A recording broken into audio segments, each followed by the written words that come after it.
he gets in the box before the first pitch, and I remember like he hit the plate and he gets his hands high and does his signature stance, and I was like, this man is really 60 feet away from me right now. Like this Mike Trout is right there.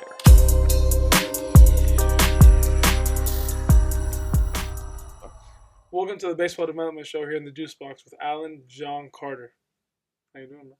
I'm doing fantastic. Feeling Thank you for good? having me on finally. Of course, finally. Alan's been wanting to be on the show for a while, but Of course, the one and only Athletic podcast, baby. that's right. How you been since you've been back home? Doing great. Ready to continue rehab and keep throwing and getting better. Yeah. Get back on track. We'll get into that process right now. Tell the people this camera here. Tell the people kind of a little background, brief overview about you, who you are. I got you. So grew up here in Norcross, Georgia. Went to Duluth High School, and then went to Columbus State University out of high school for 3 years. Then I transferred to Lee University for 3 years. And then after Lee, I didn't get drafted, so I decided to go to Tread Athletics last offseason and get ready for their pro day. And in their pro day, that's where I signed with the Los Angeles Angels. And earlier this year, I was in A-ball with the Inland Empire 66ers for about 2.5 months. And then I got promoted to AA, the Rocket City Trash Pandas. And then after about a month and a half of being there, I injured my shoulder a little bit and got released. And now I'm back home training and ready to get another team. I think you missed a pretty big step on there. What's that? Team China. We'll get into that. For sure. Let's start with just kind of your journey. If you could describe yourself in one word as the pitcher you were in high school, what would you say? One word to describe In the high pitcher you school? were. Yeah. I would probably say consistent. Consistent. Yeah. Every time I went out there, I was going to go 5 or 6 at least, and you knew where you were going to get out of me every time. I was fastball, changeup, curveball. Was like 86, 89 every single outing. But yeah, I would say definitely consistency. Okay. And then what, if you can look back to this past season, what's that one word now? And how was that change from high school to now? Was it good? Was it different? Is it the same? What do you think? I'd say it's changed a little bit. I think year to year as a pitcher, as an athlete, like you're gonna evolve into another version of yourself. So like the pitcher I am now is not the same pitcher I was 2 years ago or even last season at Lee. You know, like it's been different. Mm-hmm. You're always evolving. You're always changing things. So I guess the one word that I would describe myself as a pitcher now would be probably just aggressive. Like I come in back into the bullpen and just try to shove it down your throat, really. Okay. Do you think when you first got you started at Columbus State? Yeah. Do you think when you were at Columbus State, you had that like consistent, like be consistent mentality rather than the be aggressive mentality? No, Columbus State is where my baseball career went completely downhill for the first time in my life. Okay. I never really failed that bad in baseball until I got to college. Went to Columbus State, and I can honestly say after those 3 years, I definitely got worse as a pitcher. It was more of the mental side creeping in terms of, I redshirted freshman year, and then my sophomore year I came back and just wasn't pitching well, wasn't throwing strikes, and I was getting hit. And then it kind of went downhill mentally, and that carried over into the physical side. So then I ended up throwing 17 innings in 3 years there. So then that's when I wanted to get a new start and transfer to another school. How difficult was that? Just not even like not playing, but just saying like, you know what, I'm gonna clean the slate. I'm gonna go somewhere completely different. In what, your 4th year of college? Yep, 4th year of college. What was that process? It was definitely the worst I had been mentally in my entire life. I remember being in my apartment, just like thinking about how bad everything was going, like even having 3-4 bad outings in a row, and it's just like literally feeling lost and helpless. Yeah.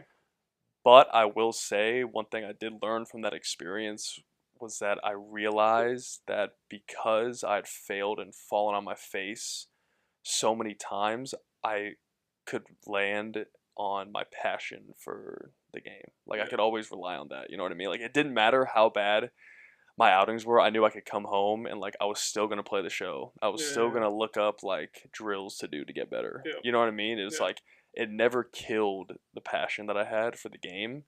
And so that's the only thing that really kept me going whenever I was struggling and not playing and just not doing well overall mentally and physically. Yeah.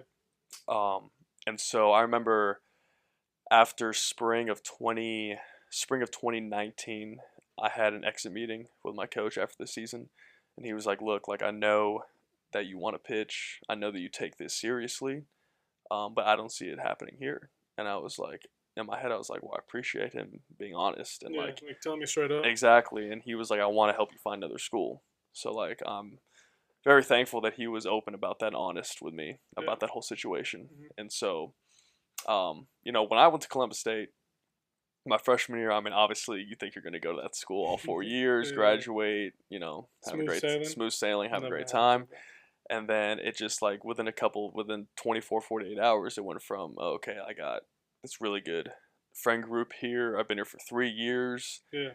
like, You're but then settled in. Like this is your home now. I'm very settled in, Yeah. and now it's going to completely change. I have no idea what the next step's going to look like. No idea what school I was about to go to next. Um, but I knew that it was the right decision that I had to make for myself. And this is 2019, This is 2019, so I was 21. Yeah, and then you transfer, and then 2020 happens. correct. Transferred to Lee University Yeah. in Cleveland, Tennessee. And then COVID. Yeah, and then COVID hit. So what was that like? Because you transfer to your school. You're like, I'm clean Yeah. slate. I'm ready to go. Boom, they cut you off. What's that? So when I transferred to Lee, I pitched really well in the fall, Okay.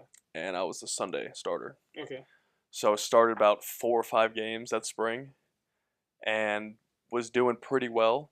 And then once COVID hit, um, that's kind of where the story completely changes Yeah. for sure. Hmm. Because I remember getting home in what was it, mid March? Yeah, like So mid March yeah. around there. Yeah.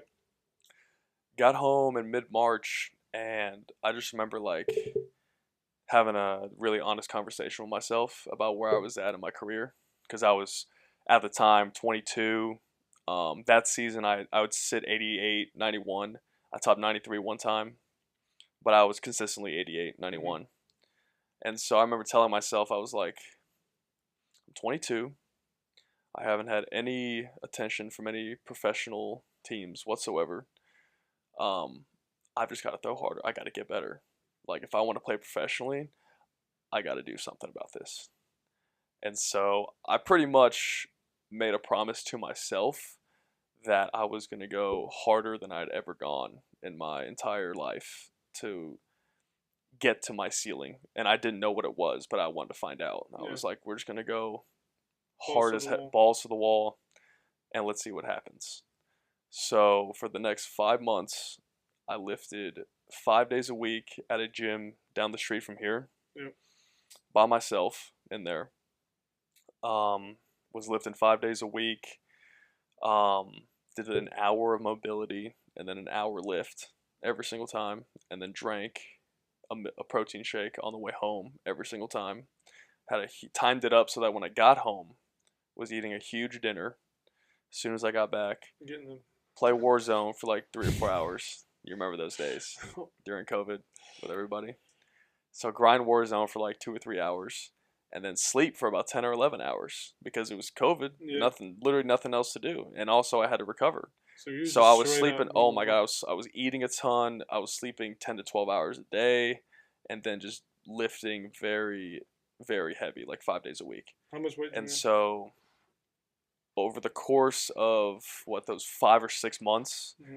that I did that, um, I started COVID. So March 2020. I remember I stepped on the scale in my house and I was 186.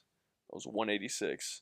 And then the day before I left to go back to Lee, Hmm. I was 205.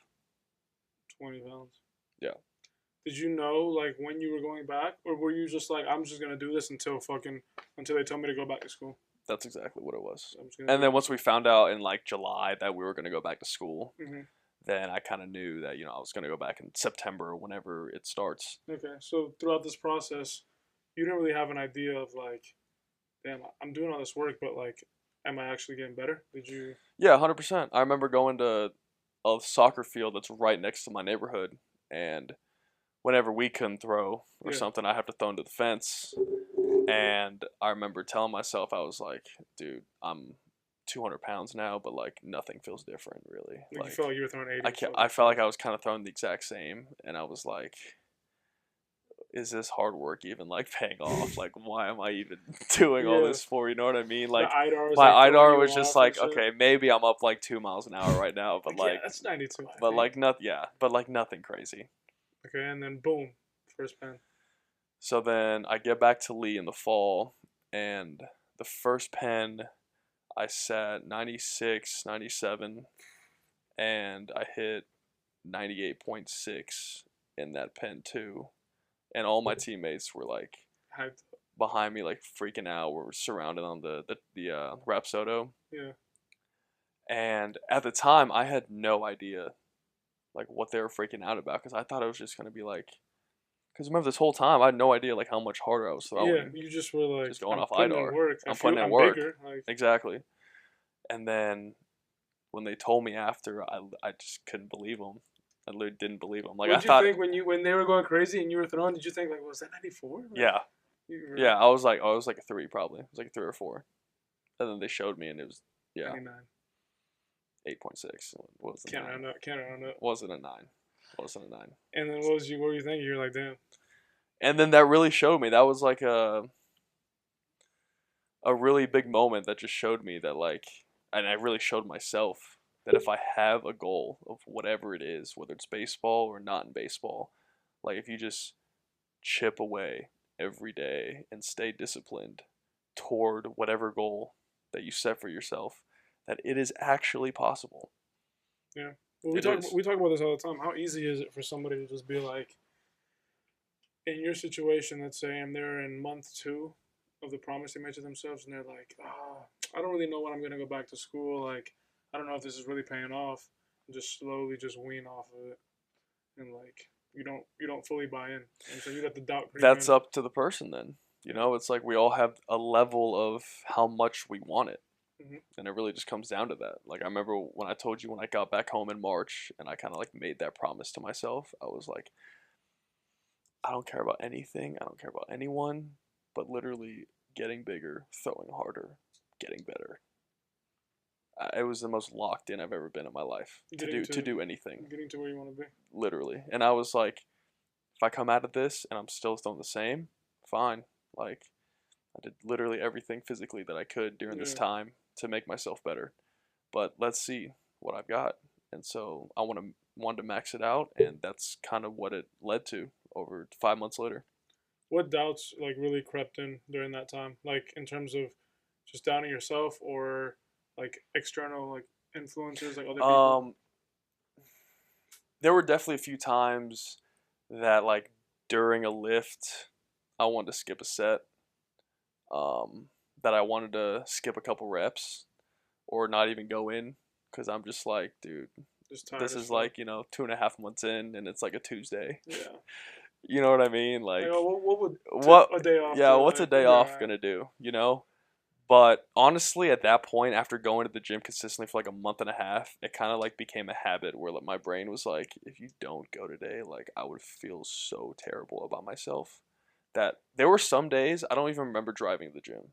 It's just It like, just like, yeah, I'm just on autopilot. yeah, Seriously, you just get to a point where you're so disciplined about something you just do that it. you're just doing it, and even if you have a thought that says to not do it, you're still gonna do it Yeah. because it's gonna make you better. So then you get to that point, you're throwing hard. You're throwing way harder than you expected or Yeah, even thought you were gonna throw. yeah, So what was that first year back? I'm assuming going into that year, you were ready for your best season yet. yeah. So up until then, I really hadn't had like a good college season yet, Hmm. and that was definitely the first good college season that I had put together. I was back end bullpen guy. I was closer, long relief out the bullpen, just like seventh inning on, just like take it, Yeah. or eighth inning on. Um, and so that season really showed me that like I can pitch at this level, and that it was the first time that I kind of had the thought that okay, maybe I can pitch at the next level, Yeah. because now I've kind of shown that I can excel at this level. So maybe it's possible too. Yeah. And I remember at our pro day that fall in 2021. So this is probably a month after I hit 98. Hmm. I pitched at the pro day, and I was like 95, 97 the entire pro day. And then that's where I had like my first interaction with MLB teams. Hmm. And so that was my first time talking to like a few teams, and they were just getting my information and they were following me. And after that spring, I went to go play in the Coastal Plains League with Hmm. the Wilmington Sharks. Yeah. And I was hoping going into that summer, like my plan was have a good summer and then either get drafted or just get signed Hmm. out of the Coastal Plains. Yeah. And then my first outing, I tore my UCL. First outing, I tore my UCL. So then it went First hitter. from like talking to teams, and I was sitting like 97 every outing, to nothing. Like Just obviously it like all just went away. back home. Yeah, back home, rehabbing all summer, rehabbing the whole fall when I went back to Lee. I was known as Coach Carter when I Yeah. went back to Lee because I was just helping. I was a fifth year at that point, Yeah. helping everybody out and Grandpa. throwing rehab bullpens the entire fall. And then I came back in spring of 2022 in like middle of March Hmm. ish, and had my best college season that I'd had, and we actually won our conference tournament for the first time in school history too. Yeah. Gulf South Conference.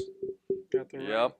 Got the Yep. big ring. Yes, sir. Well, then, I mean, I would definitely say, do you think that that promise and that journey that you had during COVID helped you and prepared you for when you tore your UCL? Like, and you had to do that gruesome, like, rehab? Yeah, I think it was kind of inevitable that I was going to get Tommy John, I guess, You think so? because, well, in a sense where, because I had been like 87, 90, 91 for like 3 or 4 years of college, so Hmm. my arm and body was so used to that stress that once I put on 20 pounds and then I was throwing like 6 miles an hour, 5, 6 miles an hour, it was just a different stress on my body. Yeah. So, looking back, it's easy to say that it was like almost like a ticking time bomb that it was going to happen, but I can definitely see why it did happen, Yeah. Um, but yeah, that was kind of the timing of how it all happened. Okay. And then after you had that season, Yeah. well, you had that great season. Did you still have those interests, or did those go away? No, I Go hadn't away talked after to a pro team that entire season. that? Okay. Yeah, all of 2022, didn't talk to anybody, and then 2022 summer, after the school season had Hmm. ended, I went up to Ohio to play for the Mahoning Valley Scrappers in Shout out the Ohio. yep, in Niles, Ohio, I middle of don't even nowhere. know where the Exactly, fuck that is. Do you know where exactly. Lima, Ohio is? No, Yeah, exactly. but I went there to play in the MLB Draft League, Okay. and so I was there for 2 months, the first and second half. Okay. Had a really good summer, pitched really well, You put up crazy numbers, right? put up good numbers, and I didn't talk to a single scout the entire summer. Nothing. Just got absolutely nothing. So then once that summer was over with, I was 24 with, done with college, had graduated. Um, and so really got kind of like nowhere to go. And Hmm. so I knew Tread Athletics in North Carolina had a pro day every year in January. And so I decided to kind of put all my eggs in one basket, train my ass off, and then show out at that pro day.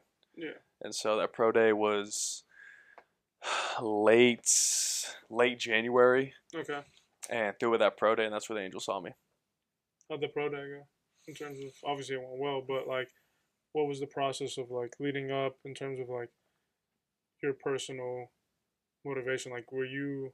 I know you were more determined than ever, but how realistic was it at that point in your head? I remember the day, really the night before pro day, I kind of like closed my eyes in bed and like just sat there for like almost like a whole hour, just visualizing how it was gonna go. Yeah. And then when I woke up on pro day and was driving to the facility and was rolling out the facility and everything, um, I had never been so like just locked in my entire life. I really felt like I was about to go to war. Like as dumb as it sounds, like it felt like life or death.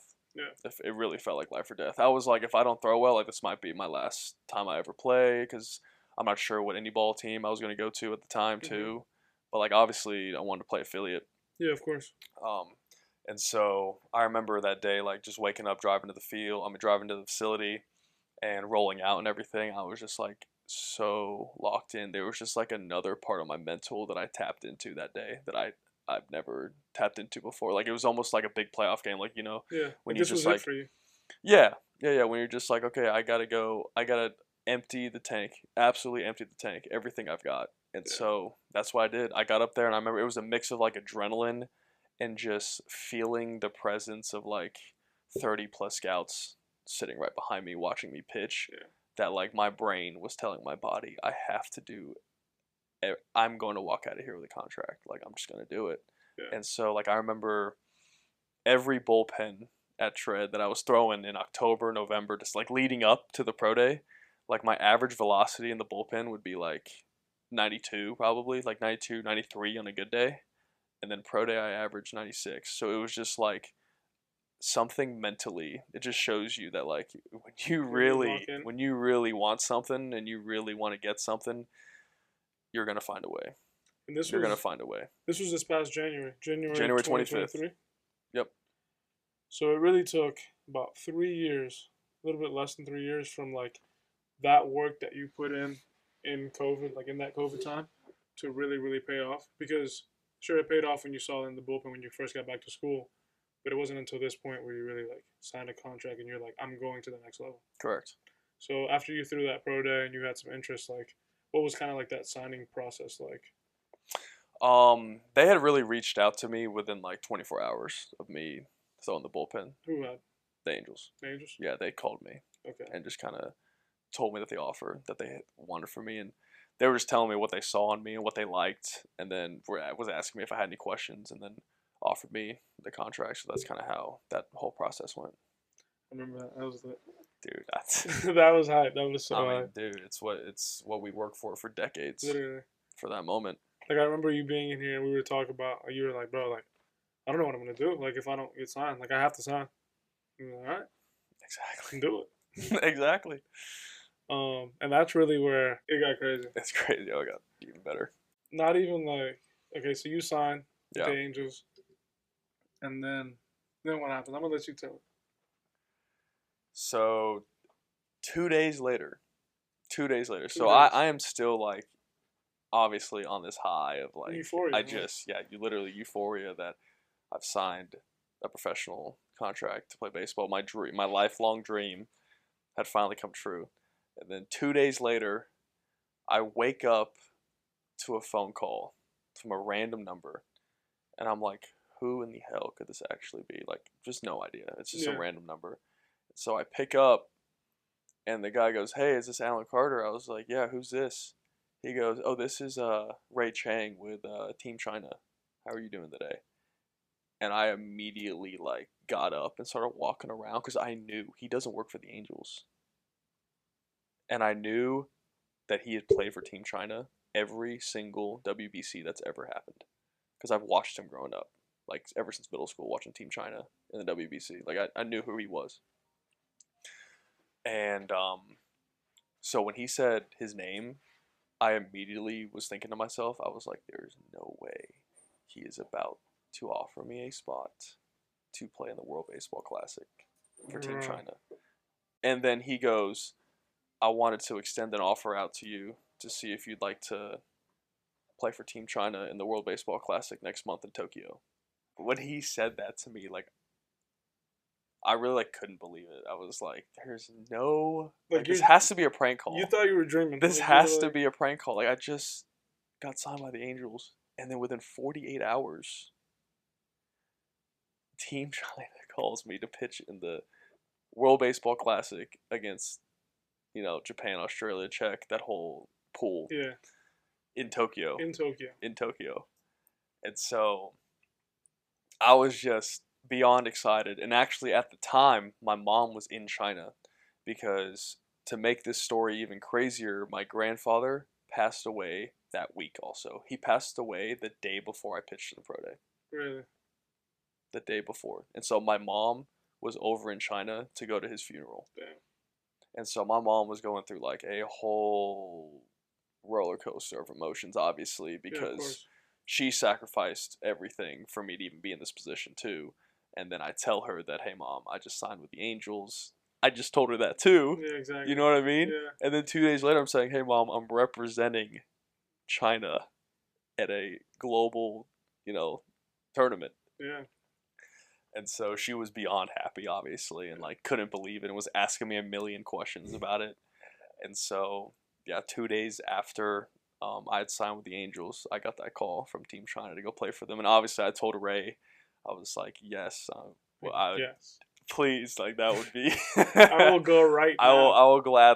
I would gladly accept that offer. No, that's awesome. That's literally like a dream come true. It's a phone call I'll never forget for sure. Especially it was like first thing in the morning, like woke me up. It just caught me so off guard. Like imagine being told that first thing in the morning. Like you wake up and hello. Yeah, exactly. And they're like, "Hey, you want to play in WBC?" Like, All right. Who's calling me right Okay, now? I guess you thought it was me just prank calling you. Exactly.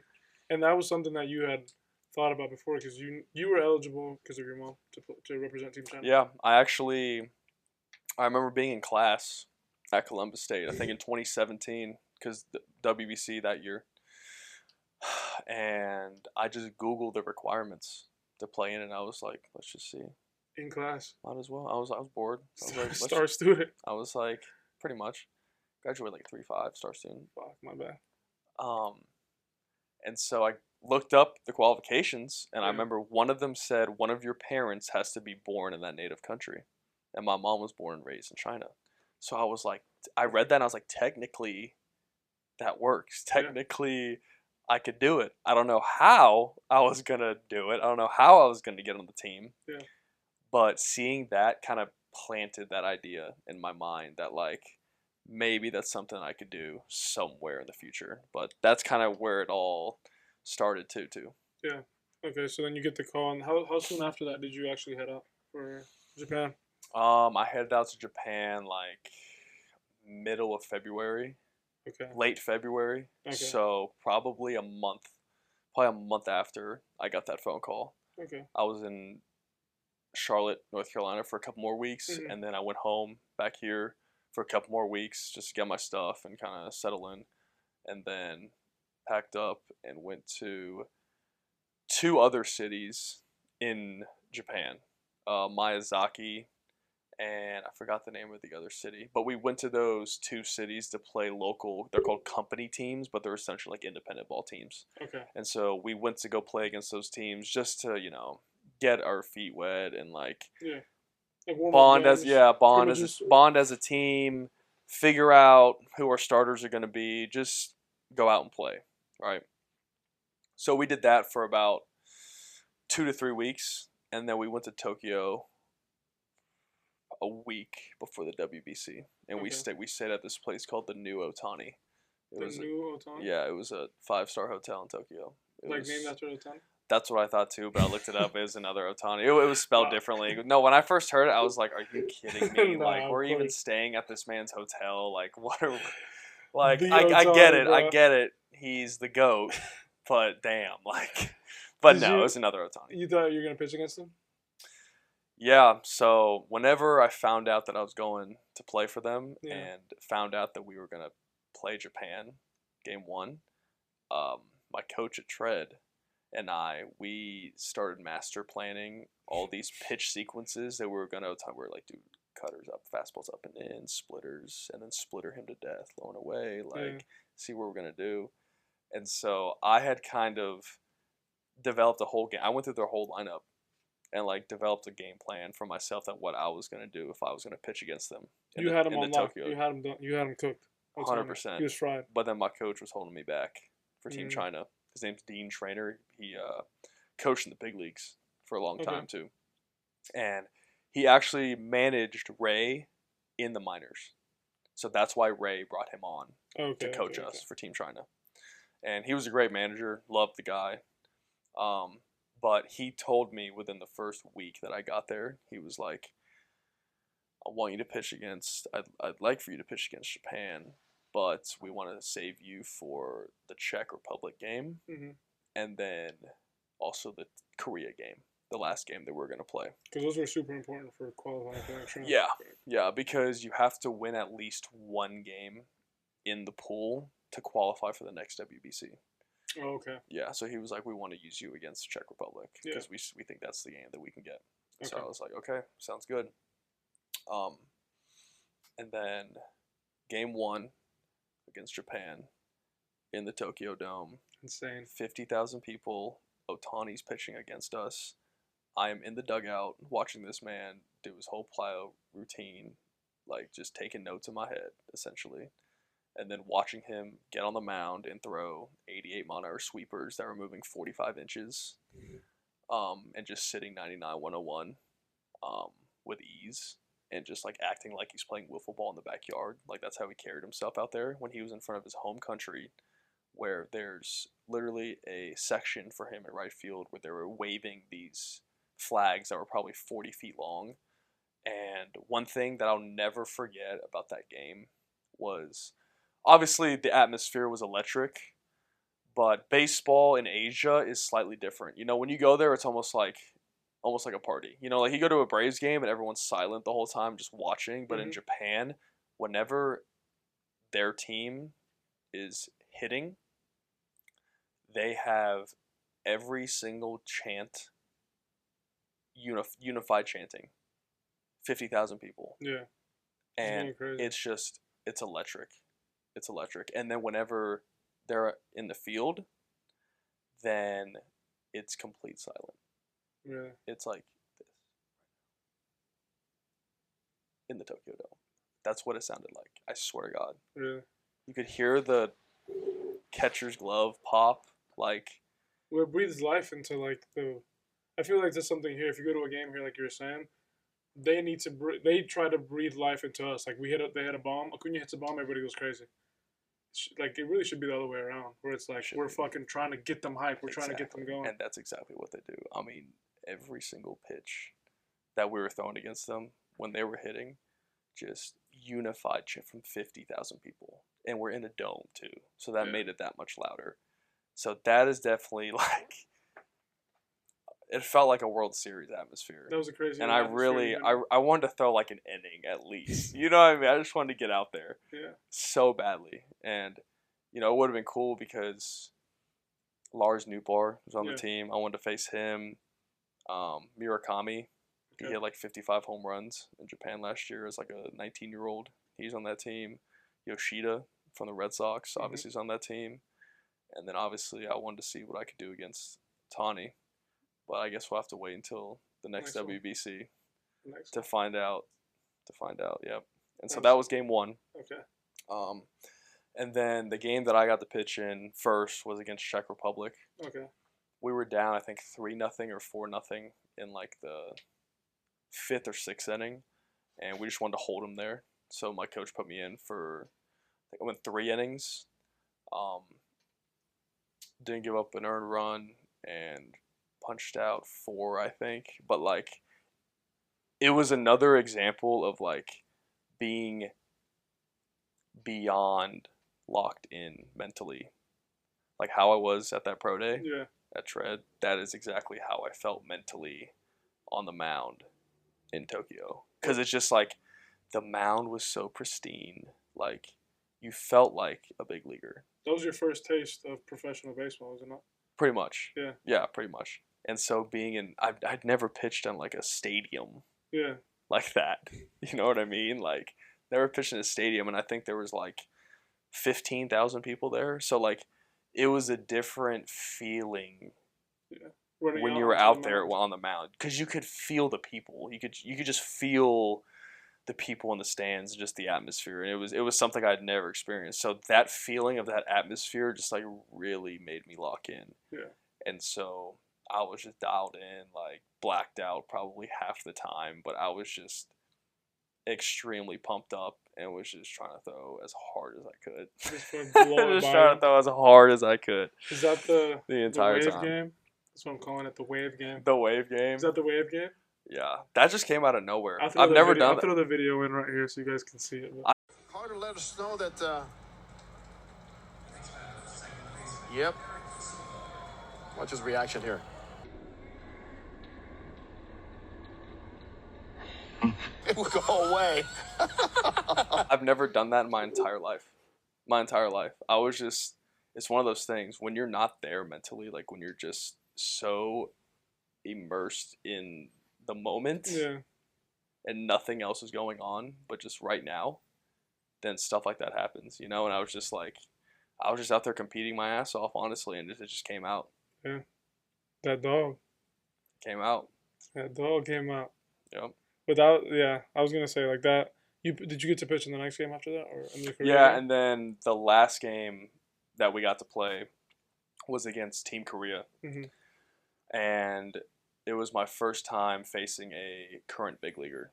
I got to face Ha-Sung Kim on the Padres. Yeah.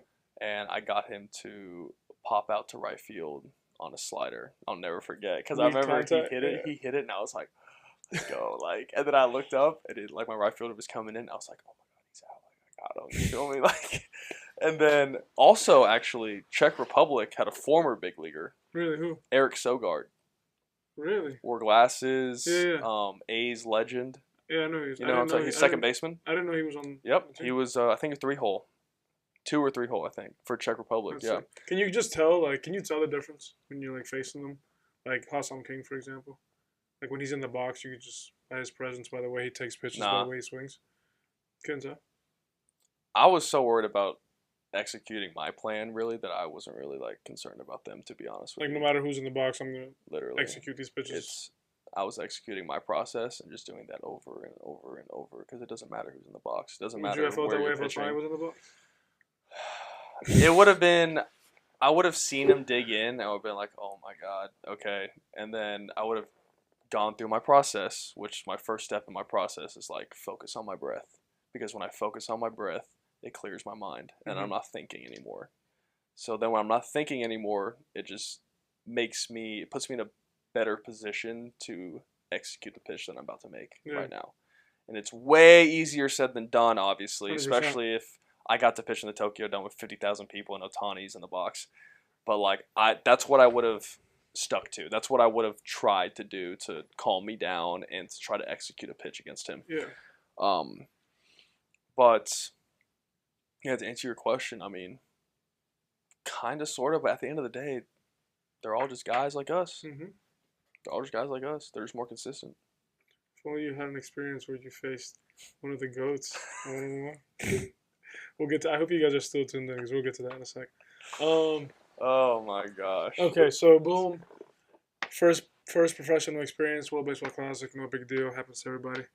You move on, coming back, and you're about to go. When did the tournament end for you?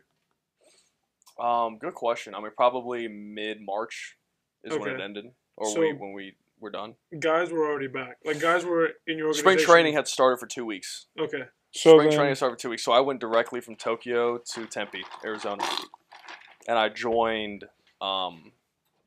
spring training 2 weeks in. Okay. So I was only there for 2 weeks, and then I got sent out to the Inland Empire 66ers over in San Bernardino, California. And how was that? Did you feel like you got your feet wet already at the Classic and you were like ready to go? Like you were like, I got. No, I really felt like I had to just prove myself again. Okay. I mean, I hadn't proved anything. Mhm. You know what I mean? First year professional baseball, like I had to come in and make a name for myself, just like everybody else was trying to do. Mhm. So yeah, sure, I had pitched in WBC. That's cool and all, but like, it doesn't really matter now. You know, so I gotta keep improving. Yeah. And make a name for myself. That was kind of my mindset. And how did that go? Walk us through first your experience in Inland. It went well. Great stadium, great ballpark. I loved my teammates there. It was a really good time. We lived in Rancho Cucamonga, which is 25 minutes down the road from San Bernardino. Okay. And we were an hour from LA, so like an hour from Santa Monica Beach. It was a really good first spot to be in for professional baseball. I think it was like, I was very grateful that was like the first spot that I went to, because you always hear stories about bad minor league cities or whatever it may be, but like to be an hour out from LA from the beach, and then we had a really nice stadium, like brand new video board, had super nice jerseys. We had probably the best clubhouse in the California League. It was definitely a great experience, and the fact that I was pitching well too topped it off. as well. Yeah. What, sub 2 ERA, 32 Ks, 19, 20 innings, Something like that. something like that. Yeah. You were balling. So what was that process like? Okay, you're living your best life. You're carving first year in Pro Bowl. Like, what were you thinking? Like, am I gonna do this the whole year? Like, what's gonna come next? I was really just thinking I've got to maintain this and stay healthy. That's it. Cause you want to think, okay, whenever you are in the middle of the season and like you are doing well, you got to keep maintaining it. Like at the end of the day, it's still a job. Like if you have a really good 2 months, but then a really bad next 2 months, like you could be out of a job. Could be going back You on. know what I mean? So it's like, and it's baseball. Yeah. So as soon as you think you got it all figured out, you don't have it figured out. Yeah. You know how it is. So I was just trying to keep the same mindset and same routines and same process that I was doing day in, day out to just stay as consistent as possible. Really. One of the frequent like I guess themes that we've talked about that keeps coming up is the like visualizing and like just picturing yourself in that moment, Yeah. picturing yourself be successful. Yeah. That's something we talked about often. I know you mentioned that when you were with the Angels, you had some coaching on that, and like I think it was the mental health coach or the mental. Oh, Brandon Geyer. Yeah, yeah. Yeah. Kind of to walk through that a little bit, just kind of how like your belief on that Well, and how that works. really, it all started. Brandon Geyer's amazing. I've talked to him a couple times, and he was the mental strength coach with the Angels. Mm-hmm. So I talked to him a couple times, but it really started with Alan Yeager, the guy that invented Jaeger bands. Mm-hmm. I followed him on Twitter probably 2 or 3 years ago because he started posting like about the mental side of pitching, and so I've never ever gone into the mental side of pitching like that. And then when he always preached about being process oriented over result oriented, and I'd Mm-hmm. never heard that before, and I was like, what the hell is he talking about being process oriented? And I remember seeing this one tweet where he talked about who's in the box doesn't matter, where you're pitching at doesn't matter, what just happened on the previous pitch doesn't matter. And I was like, what is he talking about? He was like, the score doesn't matter. I was like, of course the score matters. Like, what is this guy talking about? And then he goes, you can't control any of these things, right? Throughout a season, throughout anything in baseball. There's a lot of uncontrollables. But what can you control The next is pitch. your process. No, yeah, exactly. Mm-hmm. The next pitch, your process. And so that's when I kind of started developing my own process. And it's a personal thing, pitcher to pitcher, athlete to athlete, of what your process is. But I remember I implemented it my last year at Lee, and I just remember how much easier the game felt when I was out there, because it didn't matter if I gave up a double, it didn't matter if my shortstop just made an error. Nothing matters but executing my process. And so, like, for me, my process was just like focus on my breath, like I said earlier, and then when I'm set, have a really relaxed upper half, and then I just tell myself go. That was it. Every time I went out for an outing, that's the only thing that I was repeating, was just focusing on my breath, being relaxed, go, and competing. Yeah. That was it. Like I said, it didn't matter who's in the box, where you're pitching. You take out all the variables, and then the game becomes so much more simpler. And so when I implemented that my last year at Lee, I felt like it definitely showed in the results, and then I just carried it over into the WBC, and then I just carried it over into A-ball. That's something. And I'm gonna carry it Wherever into you the go rest of my next. career, because I can really say that it's been a complete game changer. Yeah. No, I agree. Even we talked about this before, but it's such an underrated tool because no matter what situation you're in, like you said, you give up a double, give up a bomb, error in the infield, you feel like you've been in that situation before. Like I told my teammates, I'm like, dude, we talk about this, like, I'll lay down the night before and just kind of see, like, okay, I have this guy on an 0-2 count. Mm-hmm. Slider, you're gone. And then you find yourself in that exact situation in the game, and you're like, oh, like, I've been here. I've been here before. It feels comfortable, and Yep. you're like, it's just a matter of doing it now. No matter who's in the it's done. box.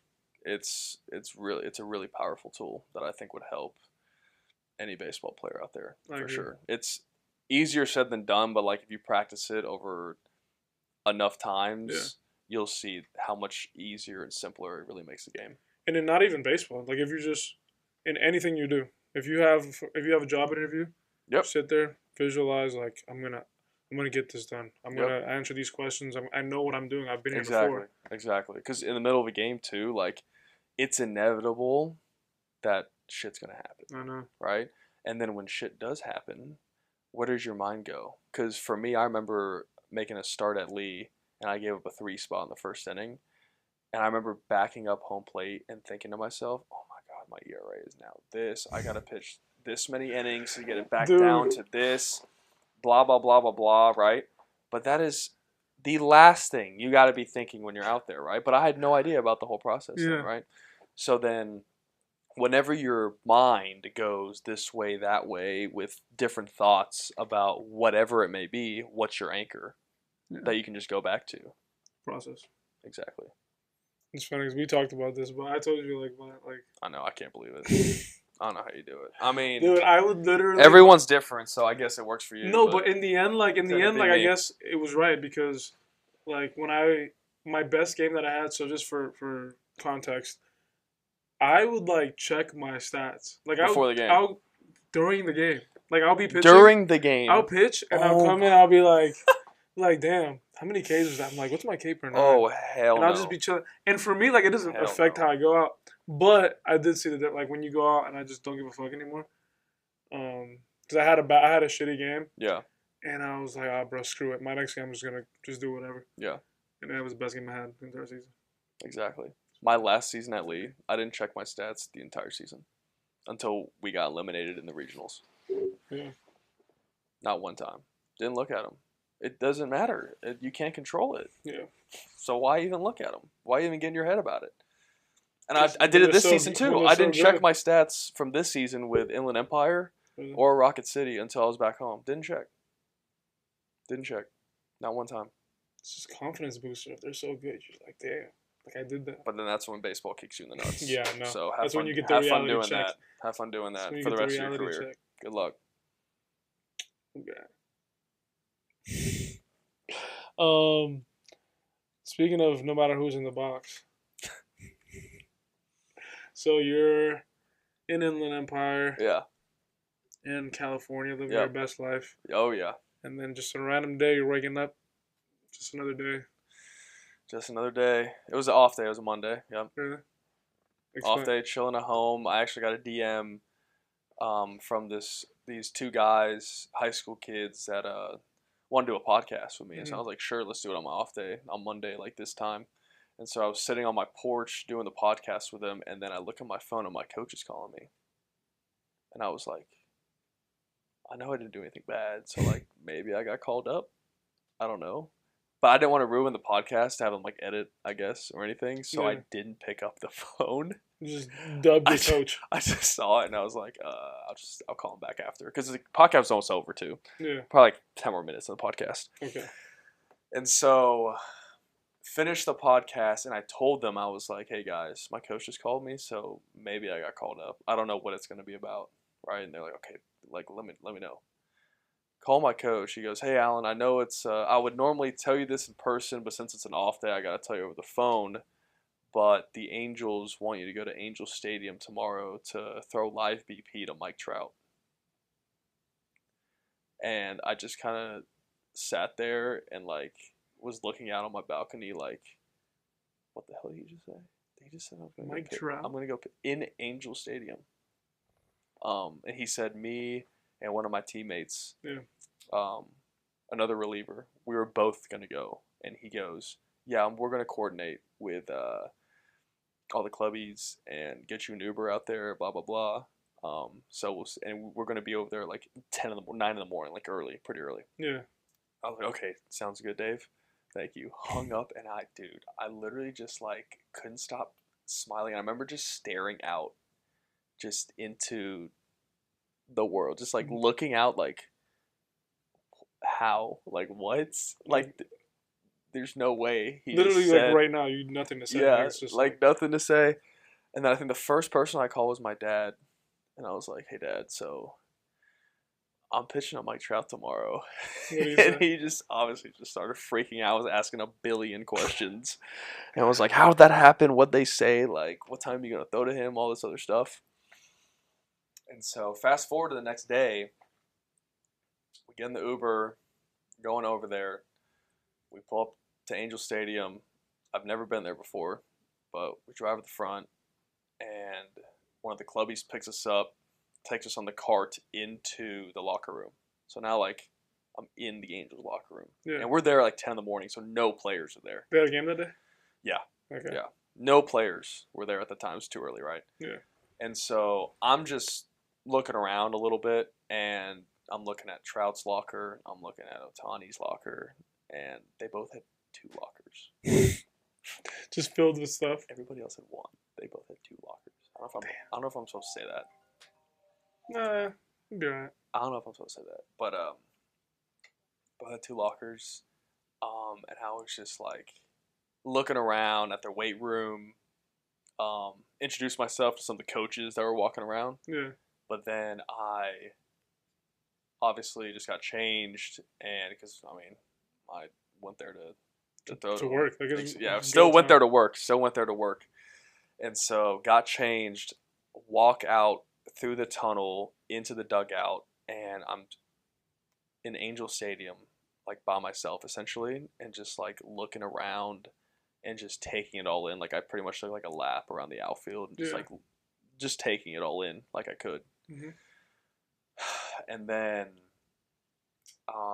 started warming up in left field. My teammate, we go into the bullpen, and I was throwing. I was feeling really good. And then once I threw in the bullpen in left field, went down the stairs. I opened the gates, and as soon as I opened the gates, I saw Trout standing in front of the dugout.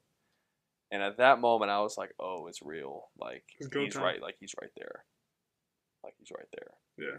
So then I walk up to him and just introduced myself, shook his hand, and first thing he said was, "Hey man, I'm Mike." And in my head, I was like, "Come on, man! Like, I know. like." Yeah, I know. Yeah, I had no I've heard idea, of you. bro. I've heard of you. I had no idea. So then obviously just introduced myself, and then went out. And I remember running. I could just play it all in my head right now. Honestly, I just ran out to the mound. Didn't even look around. I was just so locked in. Just dug into the mound. Looked up through my warm ups, and dude, I was like almost moving out of control because I was so juiced up. Like I was moving so fast. Like I'd like take a couple breaths just to, like slow down. It's like legs were shaking a little bit. Yeah. Um, and obviously, like I've never pitched in a big league stadium either. Like I was just in the Tokyo Dome a couple months ago, but this is my first major league stadium that I'm getting to pitch in. Even though there's nobody in the stands, but like you still had the feel, you It's know. one of the greatest hitters of all time. So he gets in the box before the first pitch, and I remember like he hit the plate and he gets his hands high and does his signature stance, and I was like, this man is really 60 feet away from me right now. Like this Mike Trout is right there, right? First pitch, and we were doing like he wanted to see heaters. That's why I was there. He wanted to see like 70-80% heaters and just get timing down. First pitch yank, like pretty bad. It was ball outside. But then the next pitch, I got in there like middle for a strike, and I was like, okay, like, now we're good, right? Yeah. And the first like 7 or 8 pitches, he was just like tracking. He was just looking, like getting his timing down. And then like the 8th or 9th pitch, he took his first hack, and he fouled it back into my left a little bit. Okay. So when I saw that he fouled it, I was like, holy shit, like he didn't take me deep. Let's go. You're like, it's fucking I go was time. like, let's go. Like the seal has been opened. Like, let's fucking go, right? And during that set, because I was throwing 25 pitches to him, and then I was going to throw another 20, right? Because me and my teammate were going to switch back and forth. And so in that first set of 25, I remember after he fouled it off, like 2 or 3 pitches later, I threw a fastball, and he swung, and then it hit the catcher's mitt. He missed. And he missed, and I was like, did he just miss a fastball? Like, did he just whiff on a fastball? And I remember like a thought in my head that was like, I'm done. Like, we're done here. Like, I could just go Alright, guys, home gotta now. go. You know what I Gotta mean? go. Like, I'm good. I'm chilling. But I remember catching the ball from the catcher, and I was like, damn, I got to like 13 more. Like, mentally, I like low key, not You're like, checked alright, out. 13 Not to go. checked out, but you know what I mean. Yeah. I was just like, oh my god. Like, I wanted a few more seconds to like take that in. What's a surreal experience? Like, even if it's not in a game, like, you woke up the day before thinking you were about to go to another single A game, and now you're pitching against one of the greatest players of our generation. And not only that, he swung and missed at your fastball. Yeah. So then, a couple pitches later, I remember I did a sequence of like fastball middle that he took, and then I threw another fastball that he fouled off, threw a slider that was like borderline, could have been strike three, but in my head I was like counting the count obviously, Yeah. and I was like, okay, it's 1-2 right now, like let's try to get him right here. And then I threw a heater as hard as I could, like didn't care where it went. I was like, if this hits him, this hits him. I don't care. And threw it as hard as I could, and he swung and missed again. And in my head, I was like, wait, that was three. Like, In my you're head, I was gone. like, one, okay, foul ball. He took the first one, and then so 1 plus 1 plus 1 plus 1. What was doing the That math? was 3, right? And so in my head, I was like, I guess technically I just struck out Mike Trout. And so it was like, that was another time that I just wanted to like sit there for an extra second and be like, holy shit, you know what I mean? Yeah. But I had to keep throwing. Yeah. And so I ended up throwing 40 pitches to him. And In one set, or you came back? no, 25 and then 20 Yeah, okay. for the second set. And then once we were done, he dapped me up and he was like, hey man, good shit. And I was like, yeah, I appreciate it. And then the entire Angels coaching staff was standing behind me in center field, like at the cut of the grass. Yeah. Pitching coach, manager, hitting coach, all of them. They were watching Mike, obviously, but I was throwing to Mike. And so the pitching coach came up to me after and was just saying like that he liked what he saw, and the manager was asking me like where I was from and just like, you know, just talking a little bit. And then once we were done throwing to him, we got to go lift in the weight room. So I met the strength coach. I got a whole lift in the weight room. Met some more coaches in there. And then after that, we got to eat in the cafeteria. So I got to eat with Ben Joyce and Chris Davinsky, who was a relief pitcher now with the Rays. Mm-hmm.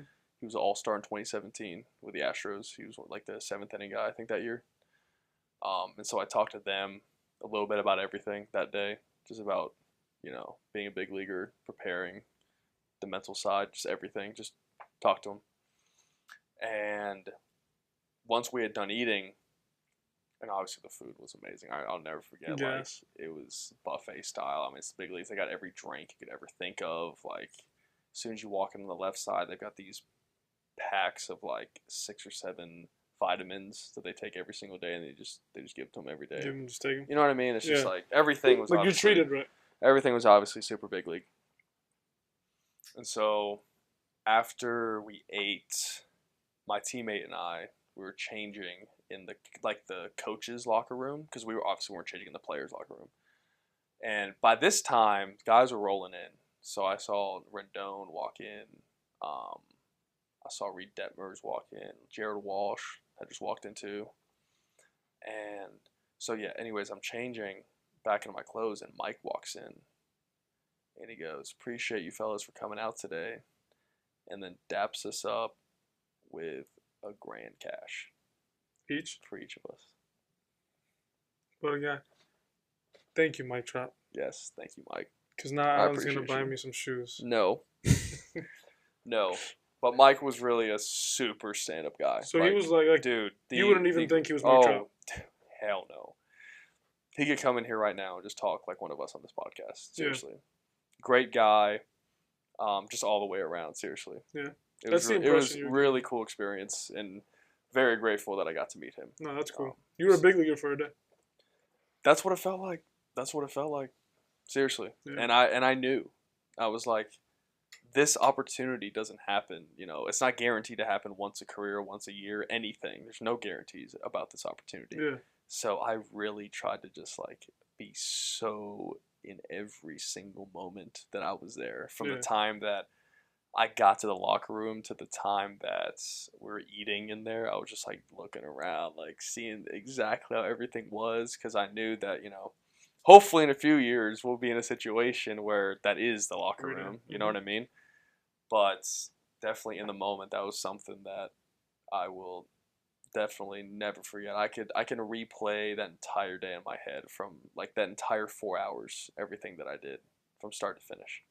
And that's how we should approach it, like just living in the moment, soaking everything in. Because it could have been so easy for you to just go in and out of the day, and you were like, "What just happened?" But Exactly. the fact that you sat back and like appreciated the moment. Had to, cause you know me too. I'm just a huge baseball fan in general. Of course. You know, so like Did that you thing. finish your chart today? Oh, immaculate grid. Your immaculate grid. No, I got one more thing left. I got one more little grid left. I think it's a Pirate and a White Sox player. So maybe we can think of one by the end of this. All right, we'll see. Yeah, Pirate and White Sox player. But yeah, because I'm just a huge baseball fan in general, like I appreciate everything about the game. You know what I mean? So whenever I got the experience to go to that stadium, like, you know, as a fan too, I wanted to soak in Angel Stadium, which by the way is a very beautiful stadium. I've And heard. it looks decent on the show and like on ESPN, MLB Network, but then once you are there, it's beautiful. It's beautiful. Yeah. That's it.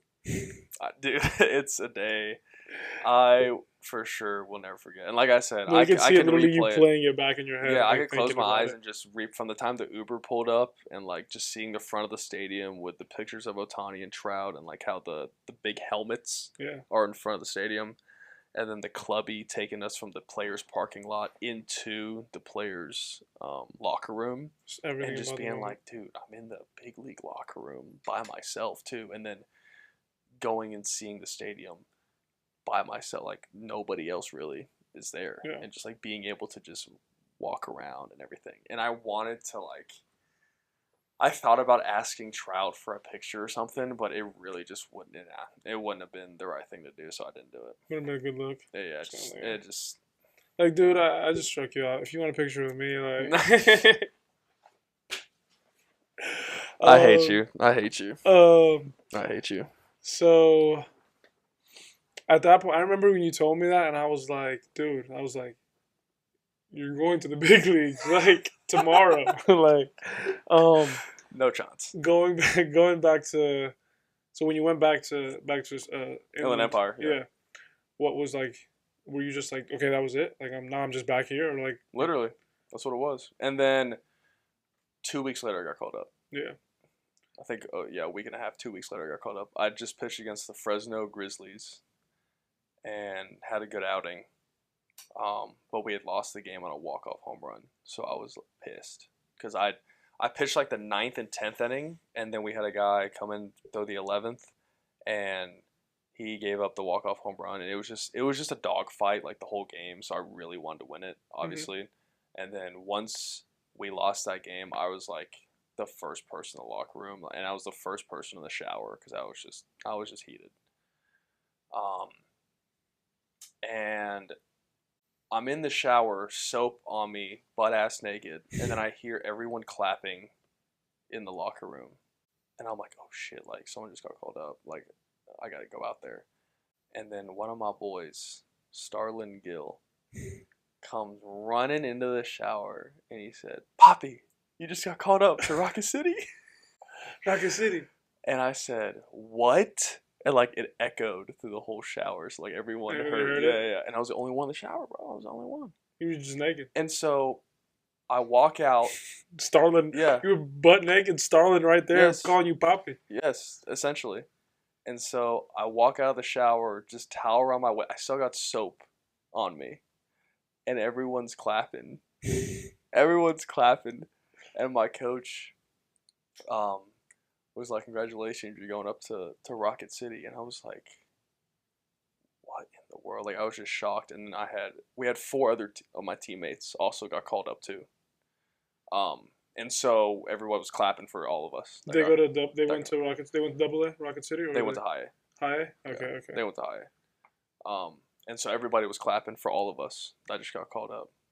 But like that's definitely like a cool little moment that I'll never forget. That Yeah. like I was in the shower room and I heard the clapping. And I was like, oh shit! Like I got to go out there.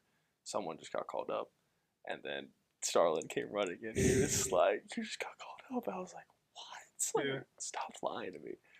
So then went to Rocket City for about a month and a half, Okay. and that was definitely a really cool experience. I mean, that team, the Trash Pandas, like best marketing, social media, probably minor league team out there. I remember the first day I got there, the clubby gave me like 12 hats, and I was like, what is going on? Because that team has like 80 jerseys. Really? Seriously, 80 jerseys, like 15 hats. Seriously, it's legit. It felt like the mini big leagues, if I'm being honest with you. I remember you telling me that.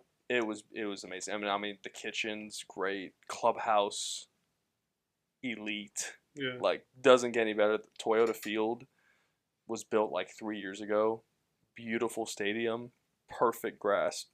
Literally, you can't ask for a better minor league facility, just top to bottom. Yeah. And so I was there for a month and a half, struggled throwing strikes just all of a sudden, and then after that month and a half, I woke up the day after an outing and just had some pain in my shoulder whenever I went through like certain ranges of motion, and then found out I was hurt with a shoulder impingement, and then long story short, went out to Arizona to rehab for the impingement, and Okay. then 3 weeks into the rehab, they released me, and now we're here. Okay. So I know you're coming off like from January to that point, like you're on a high, like getting signed, baseball classic, getting called up, facing Trout, you're having success. Well, first on your kind of like struggles when you're in Double A, what do you think? If you look back, like what do you think it came down to? I think it was just my first full season of professional baseball, and it wasn't a college season, and it's just like it showed me how difficult it is to be consistent for that long. You know what I mean? Because the season's like 6 months long. Yeah. So to be consistent for 6 months straight is pretty much impossible.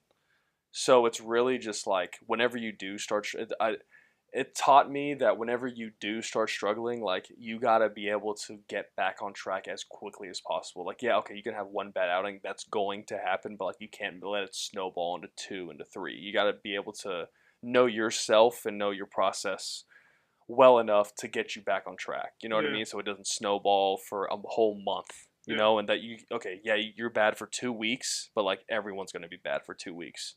You just got to be able to find that way to get back on track and then keep going and then stay consistent and stay healthy. Back to your process. That's what I definitely learned from this first full season of pro ball in affiliate. Yeah, that's the biggest one too. Like staying healthy and just like whenever you do start going bad, to like still trust what got you there and not think you got to reinvent the wheel and like do all these different things. Like you just got to trust what got you there and keep hammering at your daily routines and processes that got you there. Yeah. So I assume you're gonna take that approach going into whatever comes next. 100%. Which is training right now, and probably going back to tread to throw at that pro day next January again. Okay. Run it back. Nothing changes, same mentality. Exactly. Well, okay, so if you had to look back on that year, this past year, in one word, how would you summarize it? A dream. By a dream, honestly. Yeah. If you had told me, like, when I was at Columbus State in 2018, it was probably the worst I was at mentally and physically. Someone had walked into my room then and would have been like, yeah, so in 2023, you're going to do, this is going to happen, this is going to happen, this is going to happen, this is going to happen. I simply just wouldn't have believed it and would not have believed that I was capable of doing any of those things either. So, that definitely, this past year has shown myself that, like, you really should believe in yourself, because anything that you really want to do, and of course you hear this a million times, but like it really is so true that if you want to do something and you really want to do it, you actually can do it. Yeah. It's up to you. It's your choice of how bad you want it, but if you want it bad enough, you can get there. I usually tell our guys to give a little final message to the viewers, but I don't think you can do any better than that. I mean, that's really it. It really just boils down to identifying what you want, getting a plan, how you're going to get there, and then being disciplined enough to do the daily tasks to consistently, slowly but surely get to that point. Or just put yourself in the best position to get you to that point. You know what I mean? At the end of the day, whatever happens, happens. But if you know in the back of your head that I did whatever I could to put myself in the best position. Exactly. You know how they say, like, the harder you work, the luckier you get? Mm-hmm. I feel like that's kind of what happened this year, too. It's like, out of all the guys that could have thrown to Trout in that situation, like, I was one of the guys that got picked for that. Like, exactly. That's, I feel a little bit of luck is in there. Mm-hmm. You know? WBC thing, like, just everything. And I remember telling myself a couple times during COVID, whenever I was working out 5 days a week, and I remember driving home and like getting out of my car, and I was like, dude, these are going to pay off. Like, they have to pay off. I remember telling myself that, like, out loud. I was like, these are going to pay off. Like, they're going to pay off. Yeah. Didn't know when or how it was going to happen, but I knew at some point that it was going to happen. Something was going to happen. Well, keep taking that approach, because I know that in a year we're going to be sitting down. A year and a month. Yep. A year and a month. We'll be sitting down here again, hopefully, and you'll be telling me how the work you're putting in right now has paid off. 100%. Season. So you too, brother. I appreciate you coming through and telling us these first looks on these stars. Of course. Appreciate you having me, bro. Yeah, of course. You guys can check out Alan Carter. What's your Instagram? Alan Z Carter. ALAN-Z Carter. Jong. Damn. Yeah, you'll get there one day. I will. You'll get there one day. With hard work and dedication. Alan John Carter, check him out. Appreciate you coming through. Thank you guys for tuning in. Juicebox, Athletic Baseball Development Show. Tune in next week. Appreciate you. Fire. You like that outro? That was clean. That was clean. You practiced on the mirror last night? A little bit.